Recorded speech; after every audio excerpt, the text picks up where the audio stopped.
देश में कोरोना की दूसरी लहर अब थमती हुई नजर आ रही है। जहां एक और हर दिन आ रहे मामलों में कमी देखी गई है, वहीं मौत के आंकड़ों में भी गिरावट दर्ज की गई है।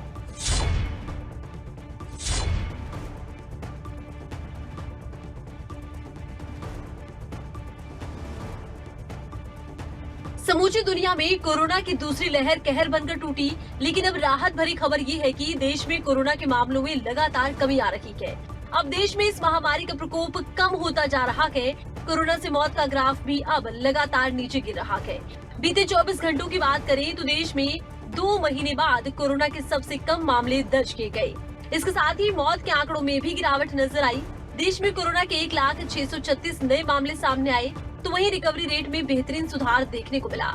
देश के लिए अब कोरोना मामलों में कमी होने से पॉजिटिव संकेत मिलने लगे, जिससे लोगों को और प्रशासन को राहत की सांस मिली है। बीते 24 घंटे में नए संक्रमित सामने आए हैं 1,0636, मौतों का आंकड़ा है 2,427 और इसके साथ ही कुल संक्रमण की बात करें तो 2,89,00,000 के पार आंकड़ा जा पहुंचा। एक्टिव केसों की बात करें 14,01,609 लोग अभी भी बीमार हैं। अभी तक कुल मौतों का आंकड़ा 3,49,186 तक जा पहुंचा है। देश में कोरोना की तेज रफ्तार पर अब लगाम लगती हुई साफ नजर आ रही है और राज्यों की ओर से लगाई गई पाबंदियों का असर अब कोरोना के गिरते ग्राफ पर नजर भी आ रहा है। पिछले कुछ दिनों के कोरोना आंकड़ों और कोरोना से मौत के आंकड़ों पर नजर डालें तो ये आंकड़ा कुछ इस तरह से है। 3 जून को कोरोना केस आए 1,34,154, मौतें हुई 2,778। 4 जून को 1,32,364 केस आए, मौतें हुई 2,713। 5 जून को 1,20,529 केस आए, मौतें हुई 3,380। 6 जून को कोरोना केस आए 1,14,460, कोरोना से मौत हुई 2,677। 7 जून को आंकड़ा 1,0636 का सामने आया, वही मौतें हुई 2,427। देश में कोरोना की स्थिति में अब दिन ब दिन सुधार देखने को मिल रहा है।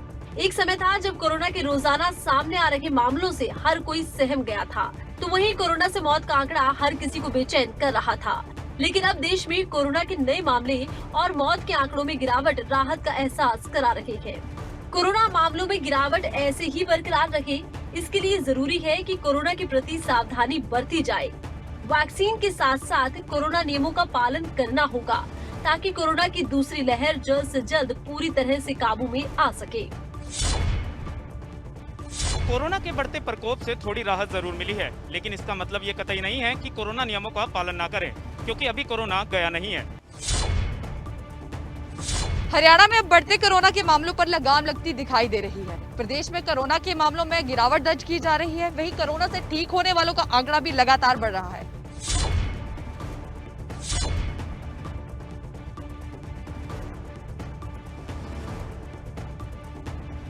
कोरोना जिसने देश हो या प्रदेश कोहराम मचा रखा था। हर रोज सामने आ रहे आंकड़े हर किसी को बेचैन कर रहे थे। कोरोना की बढ़ती रफ्तार हर किसी को सोचने पर मजबूर कर रही थी कि आखिर कोरोना की रफ्तार कब थमेगी। लेकिन पिछले कुछ दिनों से सामने आ रहे आंकड़े अब राहत के पॉजिटिव संकेत दे रहे हैं और ये शासन प्रशासन के प्रयासों के साथ साथ लोगों की समझदारी का ही नतीजा है। उम्मीद की जा रही है कि प्रदेश में कोरोना के हालात पर काबू पा लिया जाएगा, जिसके चलते प्रदेश में महामारी अलर्ट को 1 हफ्ते के लिए और बढ़ा दिया गया। प्रदेश में कोरोना की रफ्तार अब काफी धीमी पड़ने लगी है।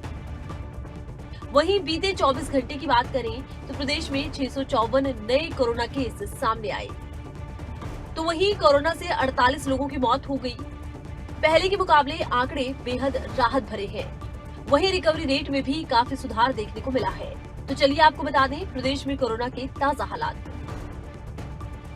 24 घंटे में 654 केस आए हैं। इन 24 घंटे में 48 मौतें हुई हैं और कोरोना संक्रमित 1,483 मरीज रिकवर हुए हैं।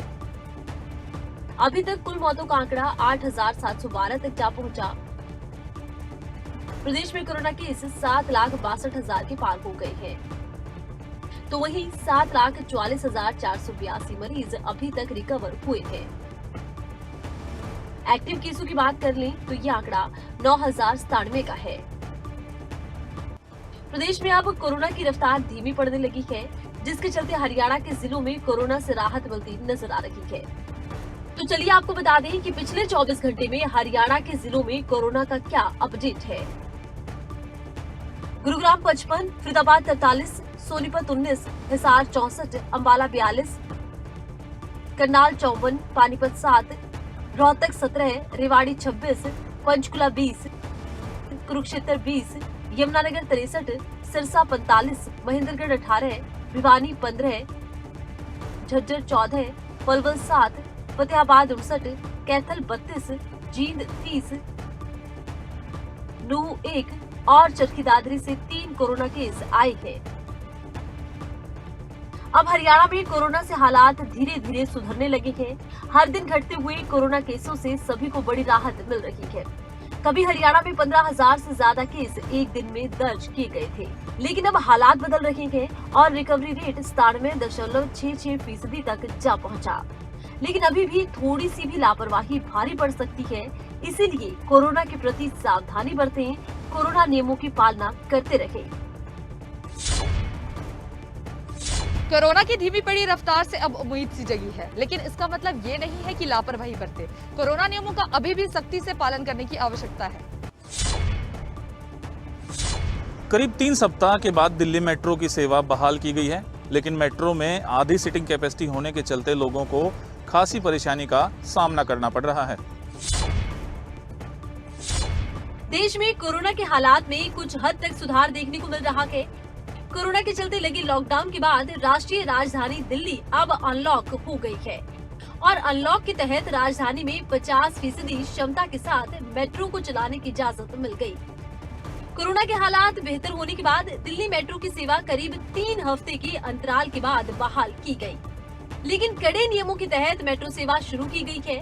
मेट्रो शुरू होने के साथ ही सफर करने की चाहत रखने वाले यात्रियों को पहले ही दिन खासी परेशानियां उठानी पड़ी और कारण रहा कि सरकार की ओर से आधी कैपेसिटी के साथ ही दिल्ली मेट्रो सेवा शुरू करने का ऐलान। तस्वीरें बहादुरगढ़ के मेट्रो स्टेशन की हैं, जहां यात्रियों की लंबी लाइनें नजर आ रही हैं। दिल्ली जाने वाले यात्री घंटों लाइनों में इंतजार करते रहे, जिसके बाद ज्यादातर लोगों को मेट्रो में जगह ही नहीं मिली, तो उन्हें मायूसी झेलनी पड़ी।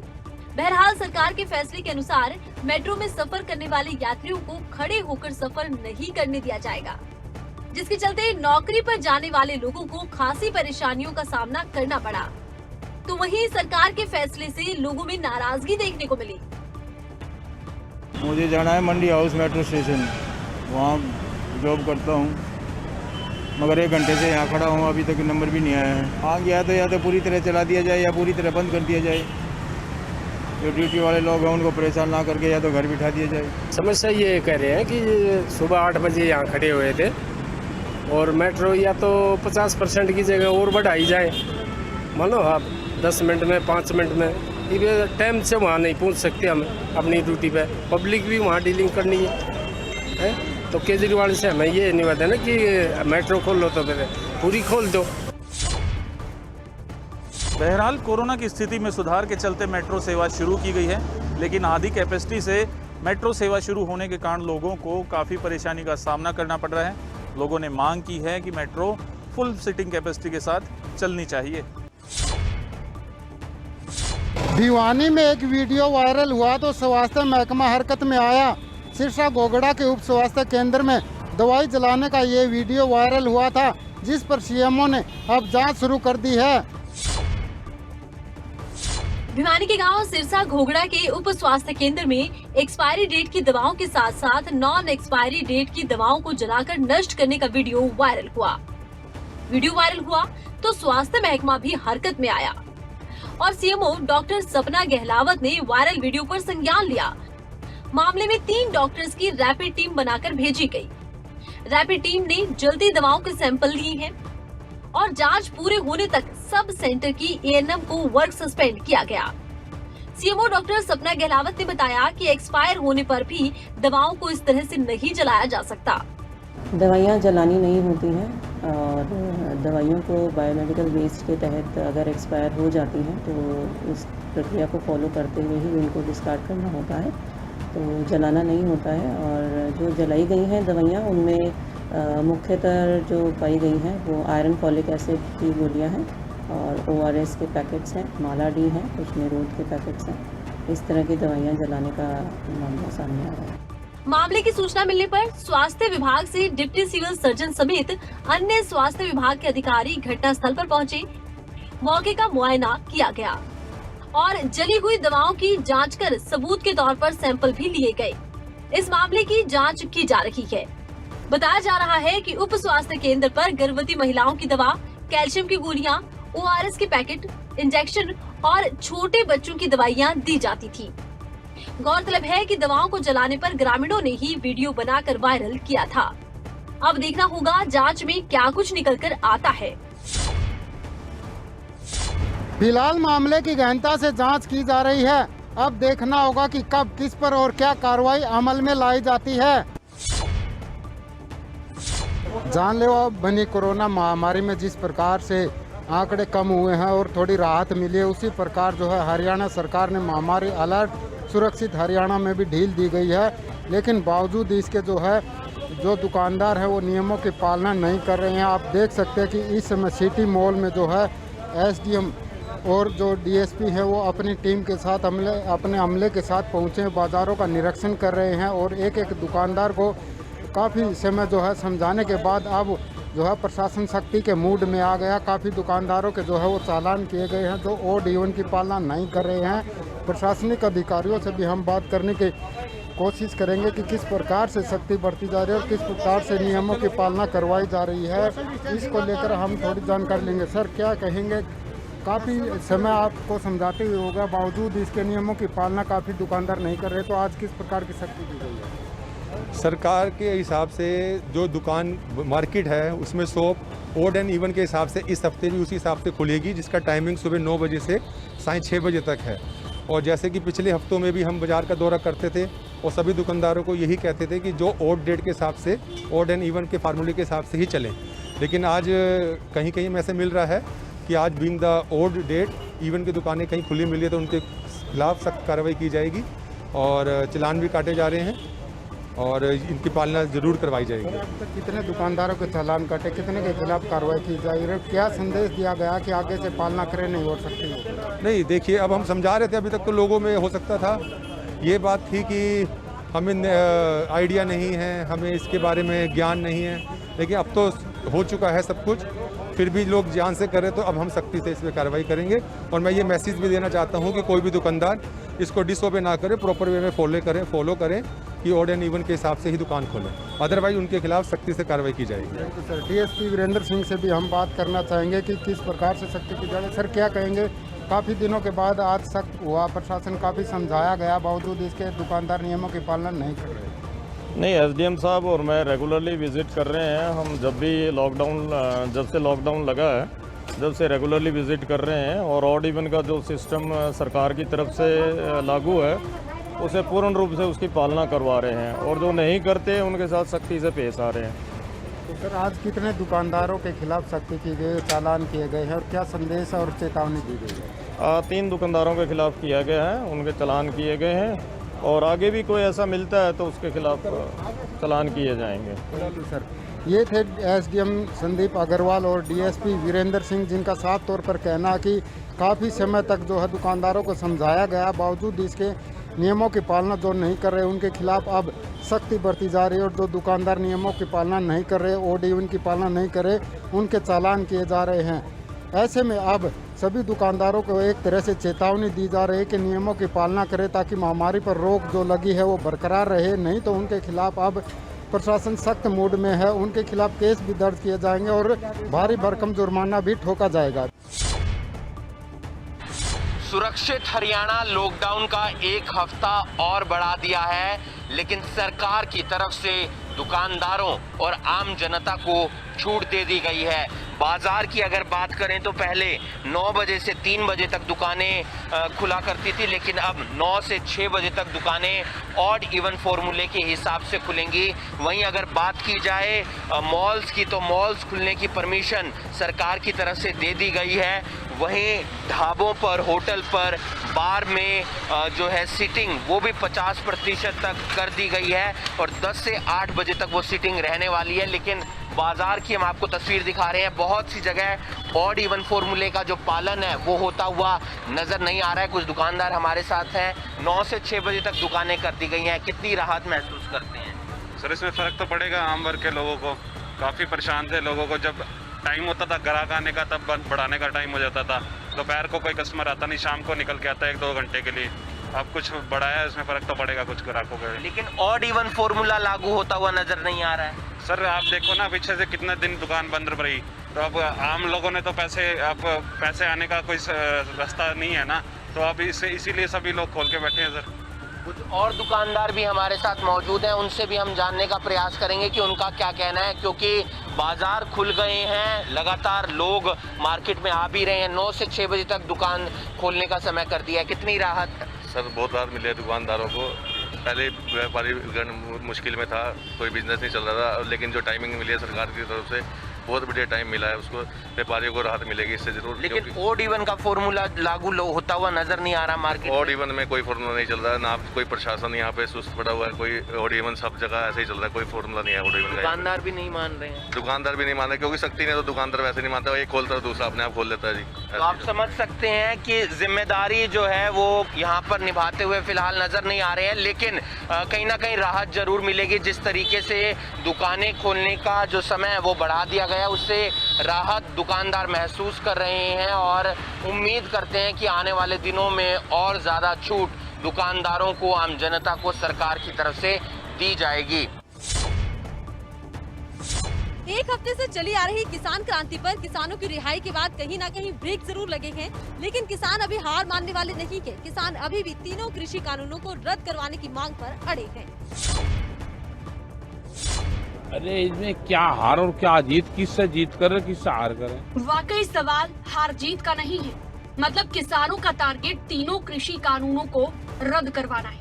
1 जून से हुए विधायक देवेंद्र बबली विरोध के बाद किसान टोहाना में डेरा डाले हुए थे और मांग पर अड़े थे कि किसानों पर हुए केस वापस लिए जाएं, जिसके चलते किसानों ने सोमवार को प्रदेश भर में पुलिस थानों का घेराव करने की तैयारी की। पुलिस प्रशासन ने दबाव में आकर किसानों की मांग मान ली और दोनों किसान रवि आजाद और विकास सिसर को रिहा कर दिया गया।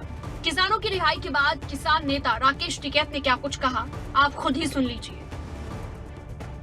अरे इसमें क्या हार और क्या जीत, किससे जीत कर किससे हार करें?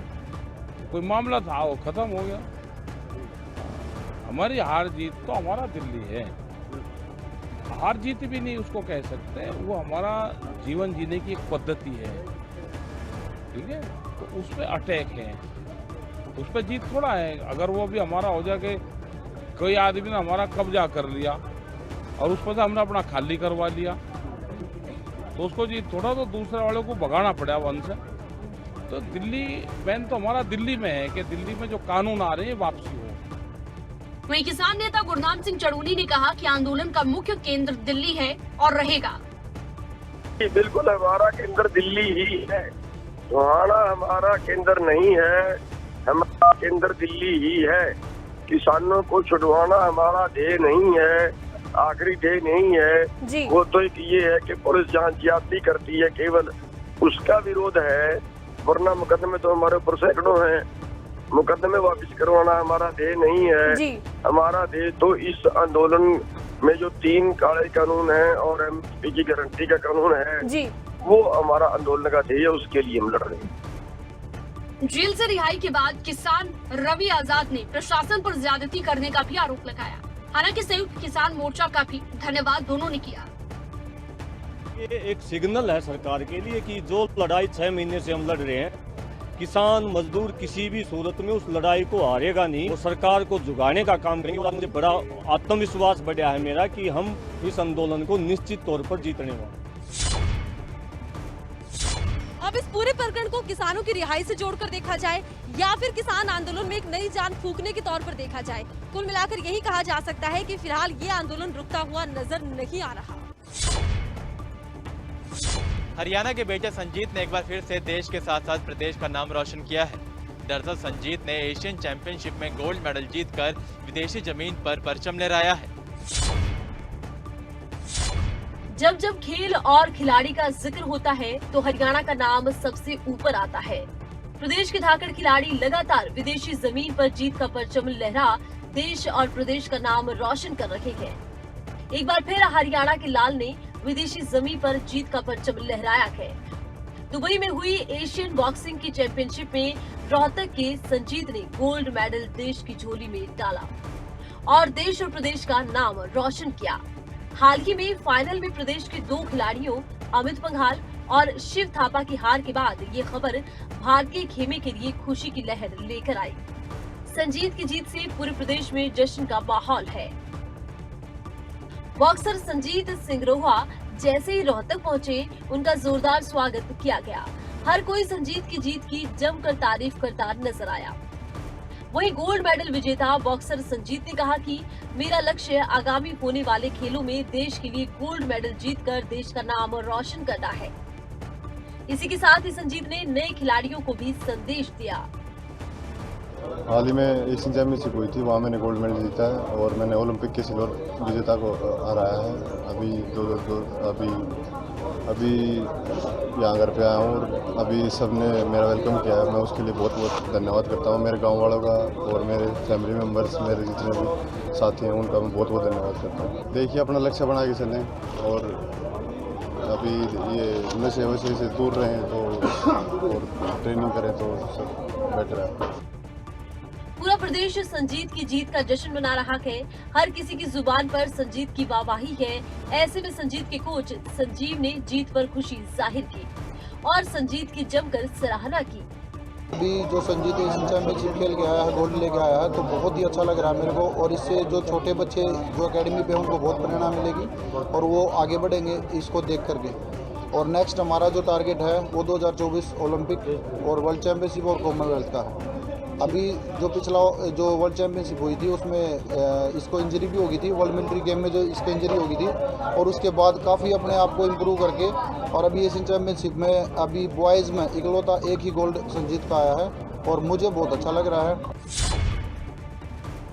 ये कोई पहला मौका नहीं है। इससे पहले भी धाकड़ बेटे और बेटियों ने राष्ट्रीय ध्वज तिरंगे को विदेशी जमीन पर लहरा कर देश का मान सम्मान बढ़ाया है। नूंह के खेड़ा खलीलपुर गांव में हुए आसिफ हत्याकांड मामले में पुलिस के हाथों बड़ी कामयाबी लगी है। मामले में पुलिस ने 2 मुख्य आरोपियों को गिरफ्तार किया है। नूंह के खेड़ा खलीलपुर गांव में आसिफ हत्याकांड मामले में पुलिस को एक बार फिर से बड़ी कामयाबी मिली है। पुलिस ने आसिफ हत्याकांड में संलिप्त 2 मुख्य आरोपियों को गिरफ्तार कर लिया है। एसआईटी टीम ने आरोपी प्रदीप उर्फ पटवारी और अमित को पकड़ा है। दोनों ही आसिफ हत्या के बाद से फरार थे। आपको बता दें 16 मई को आपसी रंजिश की वजह से आसिफ की गांव आटा प्लाईवुड फैक्ट्री के नजदीक मारपीट कर हत्या कर दी गई थी, जिसका शव गांव नंगली सोहाना के नजदीक से बरामद हुआ। मामले में एसपी नरेंद्र ने शिकायत मिलते ही आरोपियों के खिलाफ मुकदमा दर्ज कर एसआईटी गठित की थी, जिसके बाद टीम मामले में 9 आरोपियों को पहले ही गिरफ्तार कर चुकी है। इसके बाद अब फरार अन्य मुख्य आरोपियों को भी पुलिस ने गिरफ्तार कर लिया। आरोपियों को पुलिस ने कोर्ट में पेश किया, जिसके बाद 3 दिन के रिमांड पर भेजा गया। अब तक आसिफ हत्याकांड में कुल 11 आरोपी गिरफ्तार हो चुके हैं।